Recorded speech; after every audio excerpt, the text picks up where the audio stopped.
Et dans cette section, on va traiter les relations d'équivalence, quelques définitions, exemples et propriétés. Alors tout d'abord, on définit qu'est-ce que ça veut dire une relation. Alors une relation R sur un ensemble E est tout simplement un sous-ensemble de E croix E. Et au lieu de noter le couple XY dans R, on va noter tout simplement X, R, Y pour dire que X est en relation avec Y. Définition, relation d'équivalence. On dit qu'une relation R sur un ensemble E est une relation d'équivalence si elle vérifie trois conditions suivantes. La première condition s'appelle la réflexivité et qui signifie que pour tout x dans 1, x est en relation avec x. Ça veut dire que x il est en relation avec lui-même. La deuxième condition s'appelle la symétrie et qui signifie que pour tout x, y dans 1, si x est en relation avec y, alors y est en relation avec x. Alors la symétrie signifie que une fois qu'on a deux éléments en relation, ça veut dire x est en relation avec y, alors on peut écrire x en relation avec y comme on peut écrire y est en relation avec x. Ça veut dire que l'ordre des éléments n'est pas important. Alors la troisième et la dernière condition s'appelle la transitivité et qui s'exprime comme suit. Alors pour tout x, y, z dans E, si x est en relation avec y et y est en relation avec z, alors x est en relation avec z. Ce qui signifie que on peut se débarrasser de y pour garder à la fin seulement x et z. Alors, on va voir quelques exemples des relations d'équivalence. Alors, commençons par le premier exemple géométrique. Alors, la relation être parallèle est une relation d'équivalence pour l'ensemble E des droites affines du plan. En effet, alors la première propriété de la réflexivité est bien vérifiée parce qu'une droite est parallèle à elle-même. Donc, une droite D est parallèle à la droite D. Alors, pour la deuxième propriété de symétrie, si D est une droite parallèle à une autre droite D', alors D' est aussi parallèle à la droite D. La dernière propriété de la transitivité, si D est une droite parallèle à D' et D' est une autre droite parallèle à D seconde, alors la première droite D est parallèle à la dernière droite D seconde. Donc, la relation être parallèle est une relation d'équivalence qui vérifie les trois propriétés qu'on a déjà vues dans la définition. Alors, on va voir un autre exemple numérique sur R. Alors, on va considérer la relation sur R définie par la formule suivante. X est en relation avec Y si et seulement si x au carré est égal à Y au carré.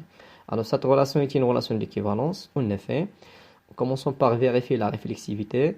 X est en relation avec X parce que x au carré c'est le même x au carré. Donc, il n'y a rien à faire. Pour la deuxième propriété de symétrie, donc si x est en relation avec y, alors x au carré est égal à y au carré. Et on peut écrire y au carré est égal à x au carré. Donc y est en relation avec x. Et la dernière propriété de transitivité, donc si x est en relation avec y et y est en relation avec z, alors x au carré est égal à y au carré qui est égal à z au carré. On se débarrasse de y au carré. On garde seulement x au carré est égal à z au carré et cela signifie que x est en relation avec z. Donc comme on vient de voir sur les deux exemples, pour vérifier qu'une relation est une relation d'équivalence, on doit vérifier les trois propriétés ou bien les trois conditions, la réflexivité, la symétrie et la transitivité. Alors maintenant on va voir deux exemples de relations qui ne sont pas des relations d'équivalence. Alors la première relation c'est la relation être perpendiculaire. Cette relation n'est pas une relation d'équivalence parce que la réflexivité n'est pas vérifiée. Alors on ne peut pas dire qu'une droite est perpendiculaire à elle-même. Donc déjà la première condition n'est pas vérifiée, donc il ne s'agit pas d'une relation d'équivalence. Le deuxième exemple d'une relation qui n'est pas une relation d'équivalence, c'est la relation inférieure et égale. Alors cette relation vérifie la propriété de réflexivité parce que pour tout réel x, x est inférieur à lui-même. Mais ne vérifiez pas la deuxième propriété de symétrie. Parce que si x est inférieur à y, on ne peut pas écrire y est inférieur à x. Par exemple, 1 est inférieur à 2, mais il est impossible que 2 soit inférieur ou égal à 1. Donc, la relation est inférieure ou égale n'est pas une relation d'équivalence, même si elle vérifie la première propriété de réflexivité. Dans la définition suivante, on va voir les trois notions liées à la relation d'équivalence. Alors, soit R est une relation d'équivalence sur un ensemble E. La classe d'équivalence d'un élément E, X, est défini par la façon suivante. Donc, il se note x bar qui est égal à l'ensemble des y dans E, tel que y est en relation avec x. Et c'est un sous-ensemble de E. Donc, étant donné un élément x de E, sa classe d'équivalence, c'est un ensemble qui contient tous les éléments y qui sont en relation avec x. C'était la définition de la classe d'équivalence pour un représentant. Alors, si y est un élément dans la classe d'équivalence de x, on dit simplement que y est un représentant de la classe de x. Et la dernière définition est l'ensemble quotient. Alors, l'ensemble E sur R de toutes les classes d'équivalence est appelé l'ensemble quotient de E par la relation d'équivalence R. Alors, considérons l'exemple suivant pour la classe d'équivalence. Alors, on va reprendre l'exemple de la relation d'équivalence sur R. X est en relation avec Y, c'est seulement si x au carré est égal à y au carré. Donc, pour calculer la classe d'équivalence d'un élément x, il suffit de considérer l'équation x au carré est égal à y au carré d'un connu y. Alors, cette équation admet deux solutions possibles, à savoir moins x et x. Donc, la classe d'équivalence de x est x bar qui contient moins x et x. Donc, c'est un ensemble de deux éléments.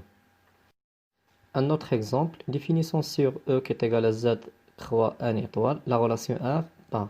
Donc, le couple PQ est en relation avec le couple AB, c'est seulement si P fois B est égal à A fois Q. Alors, R est une relation d'équivalence, c'est facile de vérifier ça. Et on va noter P sur Q, la classe d'équivalence d'un couple PQ dont Z croix 1 étoile. Donc, P sur Q est juste une notation de la classe d'équivalence de PQ. Par exemple, on a 2 et 3, le couple de 3 est en relation avec le couple 4-6. Donc, les classes d'équivalence de 3 et 4-6 sont égales. Et avec notre notation, on écrit 2 sur 3 est égal à 4 sur 6. Et c'est ainsi que l'ensemble Q des rationnels est l'ensemble des classes d'équivalence de la relation R. Alors, dans la proposition suivante, on va découvrir quelques propriétés simples sur les classes d'équivalence. Alors, soit E un ensemble et R une relation d'équivalence. On a les propriétés suivantes. Donc, la classe de x est égale à la classe de y si et seulement si x est en relation avec y. La deuxième propriété, pour tout x, y dans E, on a seulement deux situations. Soit la classe de x est égale à la classe de y, ou bien la classe de x est disjointe avec la classe de y. Ça veut dire l'intersection entre la classe de x et la classe de y, c'est l'ensemble vide. La dernière propriété, alors soit c'est un ensemble de représentants de toutes les classes d'équivalence, alors l'ensemble de toutes les classes d'équivalence x bar avec x dans C constitue une partition de E. Ça veut dire que E se décompose d'une façon disjointe comme sous-partie. Chaque partie est une classe d'équivalence.